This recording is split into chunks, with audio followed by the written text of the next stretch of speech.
Pirate stories for little boys.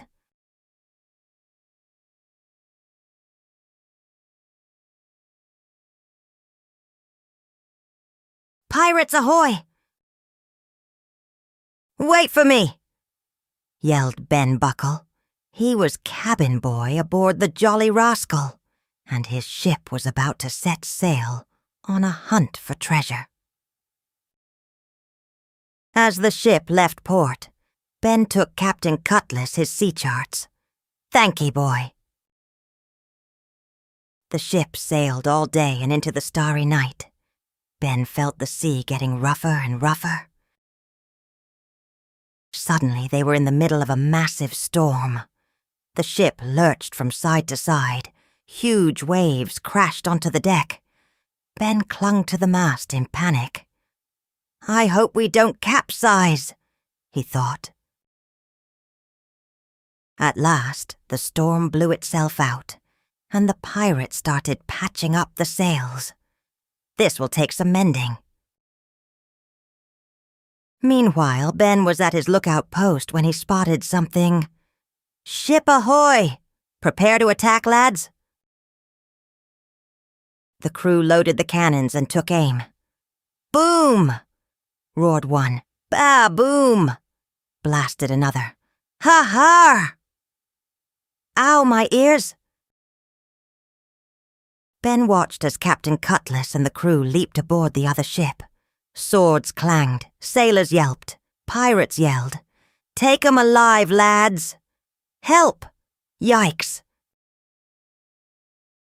"We've won!" called Captain Cutlass. Ben helped the pirates haul the treasure chests on deck. "Fancy! Sparkly! Here's another one. Caw! Pieces of 8. Ben had never seen so many glittering gold doubloons. Wow! The ship's crew was put into a boat and brought aboard the Jolly Rascal. "Don't worry," said Captain Cutlass. "We'll put you ashore at the next island. Caw! Welcome aboard." After dropping off the sailors, the pirates had a party. The ship shook with sea shanties and jolly jigs until... Oh no, pirate hunters! Let's get out of here. Ben and the others scrambled on deck. Soon the Jolly Rascal was racing through the water. "Full speed ahead, lads!" They hid in a sheltered cove as the pirate hunters sailed past. "We escaped!" gasped Ben in relief. "On to our next adventure!" cried Captain Cutlass. The Pesky Parrot. Charlie Crossbones had just left pirate school. He knew how to read a map, unlock a treasure chest, raise the Jolly Roger, and do a proper pirate's laugh. He had all he needed to be a pirate, except for one thing. He didn't have a parrot. I need to find a pet shop. And then, down by the docks, Charlie found parrots galore. To his dismay, the parrots were all far too expensive. "Do you have anything for a penny?" "You must be joking, sailor." Then the parrot seller took pity on him. "There is one bird you could have," he said. "You've got a very special bird there." Charlie had never seen such a pretty parrot, and it only cost a penny. Now Charlie and his parrot could sail the 7 seas in search of treasure. Out at sea, Charlie soon spotted a ship he recognized. The Fat Flounder, belonging to Captain Silverside. "I bet it's loaded with cash." Charlie slipped into his rowing boat. Quickly and quietly he rowed over to the ship. Then he sneaked in through an open window. He was in luck. He'd found the captain's treasure cabin. But as he stuffed his pockets with jewels, disaster struck. "Stop thief!" "Shh!" Charlie hissed at his parrot. It was too late. Captain Silverside and his crew chased Charlie around the deck 6 times. "Come back, you sneaky thief!" Puffing and panting, Charlie only just escaped to his boat. Charlie turned to his parrot with a face like thunder. "Don't ever do that again, you pesky parrot!" But every time they went to sea, the parrot caused trouble.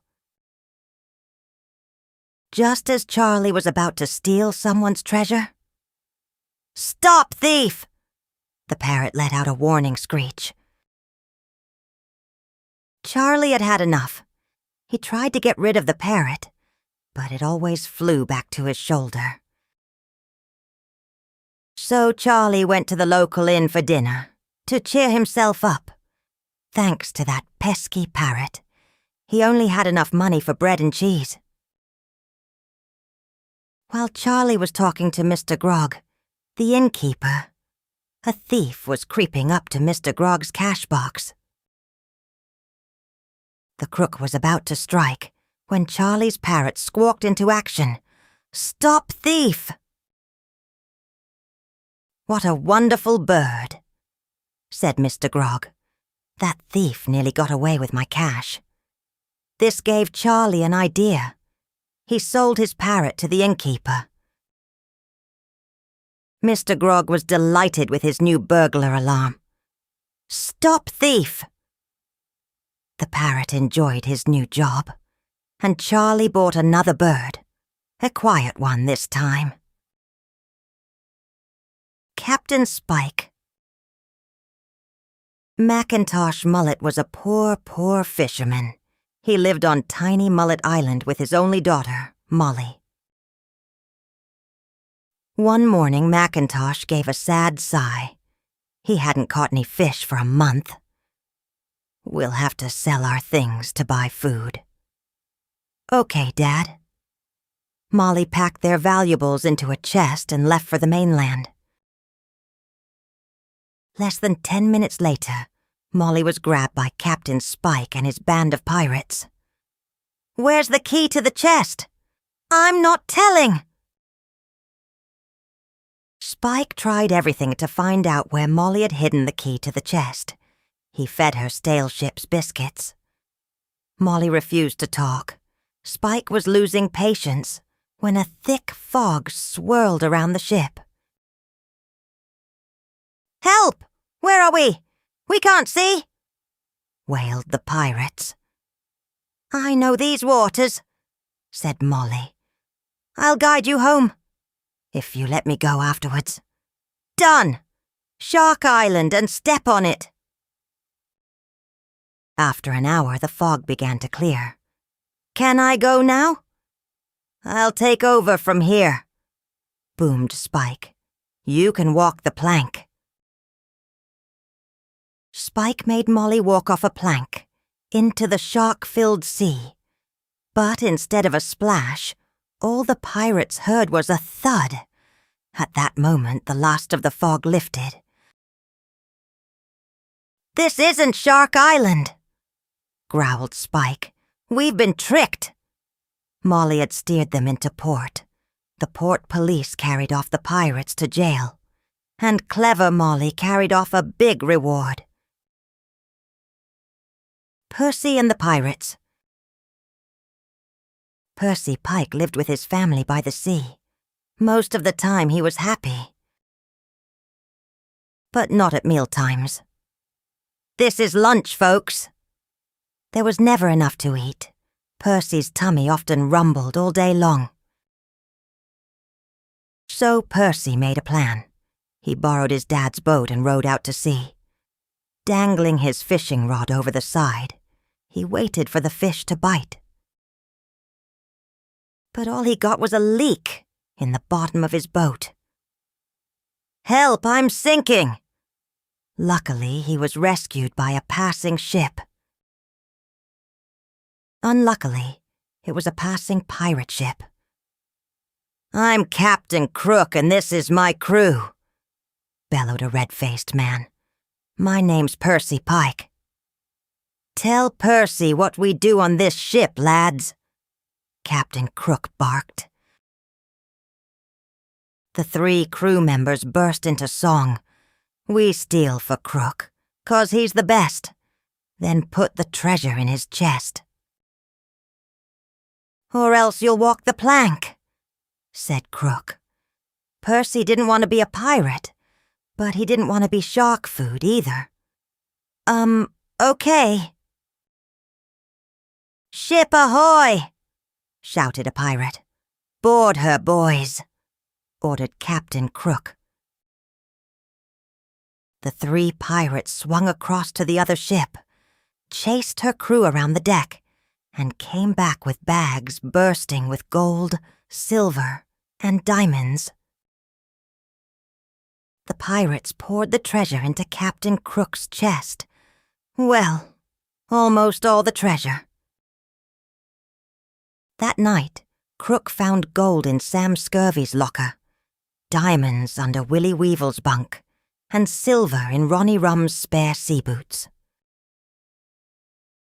No one steals from me, growled Captain Crook. The double-crossing crew were forced to walk the plank. Percy was the only one left. We're going on a night raid, said Crook. And no tricks when we get on that ship, he warned. While the crew of the ship snored in their bunks, Percy searched the cabins. Instead of treasure, he only found maps. But they gave him a brilliant idea. He grabbed a quill and picked out a map of a nearby island. First, he drew a wiggly arrow across the island. Then he added an X at the end of the arrow. Last of all, he wrote treasure underneath the X. Percy crept out to Captain Crook with the map. I found a treasure map, he whispered. Ha! Said Crook, snatching it. Soon I'll be rich, he crowed as they rowed back to his ship. At dawn they reached the island on the map. They followed Percy's arrow, past palm trees, around a lake, between spiky rocks, and over a rushing river, until they reached the X. Give me that shovel, boy, yelled the captain. Crook began digging furiously. Soon he was deep, deep down underground. But he couldn't find a thing. There is no treasure. I made it up. What? Just you wait until I get out of here, Captain Crook screamed at Percy. But however hard he tried, he couldn't climb out. Percy took his chance. Cheerio, Captain, he shouted, and he ran back to the pirate ship. Percy lowered the Jolly Roger and set sail. In no time he was cruising into his home port. Percy returned Crook's booty to its owners. They were so grateful, they gave him his very own bulging treasure chest as a reward. Percy arrived home a hero. Hooray for Percy! And the Pike family never went hungry again. The Masked Pirate. Sam Sardine dreamed of becoming a sailor. He wanted to explore the 7 seas and do battle with bloodthirsty pirates. So he joined Captain Winkle's crew. At last, now the fun will start. But life on board ship wasn't as thrilling as Sam had hoped. He spent all day mopping the decks, peeling potatoes, and washing the sailors' smelly socks. After a month, Sam asked the captain for a more exciting job. Well, blow me down. All right then, said Captain Winkle. Let's see you sail the ship into port. Sam's chest swelled with pride as he took the wheel. But steering a ship wasn't as easy as it looked. Oops! You clumsy fish-fingered crab cake. Crash. Maybe I should start with something simpler, said Sam. Captain Winkle agreed. He told Sam to guard the ship's treasure while the crew slept. But Sam was so tired after sailing the ship that he drifted off to sleep. The next morning, Sam was woken by a wicked laugh. "Ha ha! It's mine, all mine!" The dreaded masked pirate had sneaked in and stolen the captain's treasure. When the captain heard, he was not too happy. After he'd calmed down, he offered a reward to whoever found the thief or his treasure. But no one knew what the masked pirate looked like without his disguise. Then Sam smiled. He'd had an idea. "I'll find the pirate and your treasure." He left at once to spend the night at the Spyglass Inn, which was always full of pirates. The next morning over breakfast, Sam announced, "I heard the masked pirate talking in his sleep last night. He described the spot where he hides his treasure." One particular pirate frowned at Sam. Sam's plan was working. "Now I know where the treasure is. I'll get it for myself," said Sam. The worried-looking pirate shot out of the inn like lightning. Sam followed close behind. The pirate jumped into a boat and rowed as fast as he could to a nearby island. Sam raced to Captain Winkle. "Follow that pirate!" he cried. On the island, the pirate was heaving a treasure chest out of the sand. Captain Winkle recognized it at once. It was his chest. "The reward money is yours, Sam." "Take my ship and get help, Sam," he shouted. "You trust me to sail?" said Sam, with a sharp salute. That was the best reward of all. Pirate of the Year. Today was the final of the Pirate of the Year contest. There were only 2 contestants left, Captain Blackheart and Billy Booty. The lucky winner would receive a chest full of treasure. Task 1 was a flat-out galleon race to Skull Island and back. Ear-splitting cannon fire started them off. Billy quickly took the lead. Boom! But as soon as the ships were out of sight of the judges, Blackheart got to work. Flaps opened in his ship's hull, and 10 oars shot out. "All right, lads," he cried to his crew. "Start rowing." "Cheat!" yelled Billy as Blackheart raced by. "Remember Rule 1, laughed Blackheart. When the judges came in sight, Blackheart's crew whipped in their oars. "I win!" cried Blackheart, crossing the finish line with a whoop. Next, they had to dive for a silver chest. Blackheart gave Billy a big hug. "Good luck, matey," he boomed. The pirates plunged into the water and dived down, down, down to the seabed. Billy grabbed the chest and was heading back when 3 sharks appeared from nowhere and surrounded him, grinning fiercely. Billy dropped the chest and swam for his life. Seconds later, Blackheart surfaced triumphantly, clutching the chest himself. Billy felt something slimy in his swimsuit pocket. "So that's why Blackheart hugged me," he thought. He knew the sharks would come after this. Parrot training was next. The pirate with the chattiest bird would triumph.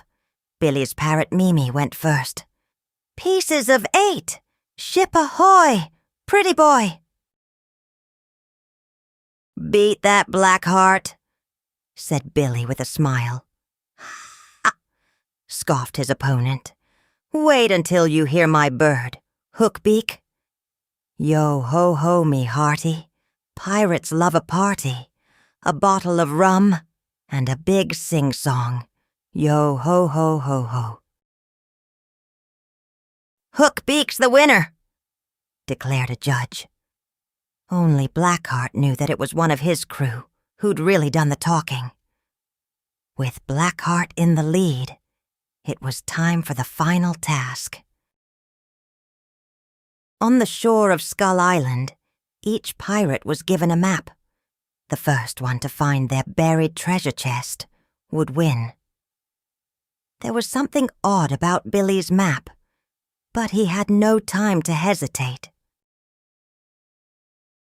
The pirates paced out their routes, but Billy forgot to look where he was going.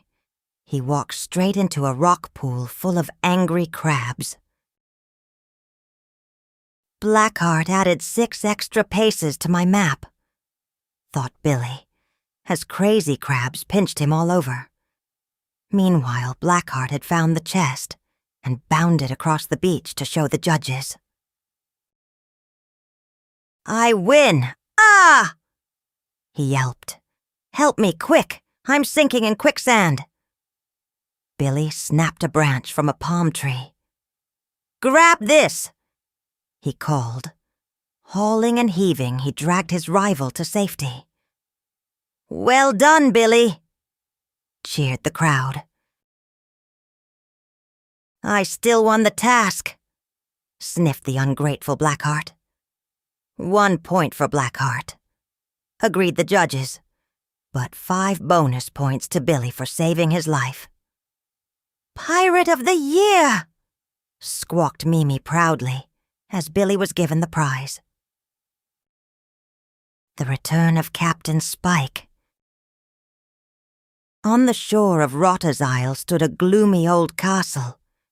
But this was no ordinary castle. It was a prison for pirates. Once a month, a ship full of prisoners arrived. The pirates were marched ashore and thrown into the dark, dank dungeons. No one had ever escaped from Rotter's Isle. The newest prisoner was selfish Captain Spike. "Out of my way, scurvy dogs!" He was so mean, even other pirates hated him. From the day Spike arrived, things went missing. Cutthroat Craig's pocket watch disappeared. Roger Redbeard's silver earring vanished in the night, and Sidney Skull lost his gold locket. No one knew who the thief was, but Bobby Bones noticed Spike's booty bag getting fuller and fuller. That's strange. When Spike wasn't sneaking around, he was busy showing off. "No jail can hold me," he bragged. "I'm going to escape. You wet whelks will never escape." "Ha!" laughed Bobby Bones. "I bet you'll be back in 24 hours. "What do you bet?" asked Spike. "My treasure map," replied Bobby. "Stay out for more than a day, and I'll send it to you." "You're on," agreed Spike. "Address it to the Spyglass Inn," said Spike confidently. "It'll reach me there." "But if you fail," said Bobby, "I get everything in your booty bag." Spike couldn't wait to get his hands on the map. That night, he took it from under Bobby's pillow. "Ha ha ha! So long, matey!" He unlocked the cell door with a stolen key. Then he crept past the guards and down to the dock. Stealing a small boat, he set sail. Free at last! Using the stars to guide him, Spike followed the directions on Bobby's treasure map. As it got light, Spike saw land. That must be the island on the map, he thought. Once ashore, he followed the directions to the treasure. 80 paces east, 80 paces south, 260 paces east, 230 paces north, 100 paces east, 160 paces south. This is the spot. Yippee! I'll soon be rich, he yelled. Spike took a shovel from his bag and began digging. The loot can join the booty in my bag. Bobby Bones was a fool to tell me about his map, laughed the treacherous pirate. Spike dug deeper and deeper and deeper. He shook with excitement as the ground moved beneath him. "This is it!" he cried. Whoa! The next moment, Spike tumbled downward and landed bump on a cold stone floor. "Welcome back!" shouted Bobby Bones. Silly Spike had fallen for Bobby's trick. "Come and get your stuff back, lads!" Rats! He had sailed right around Rotter's Isle and was back where he started. The end.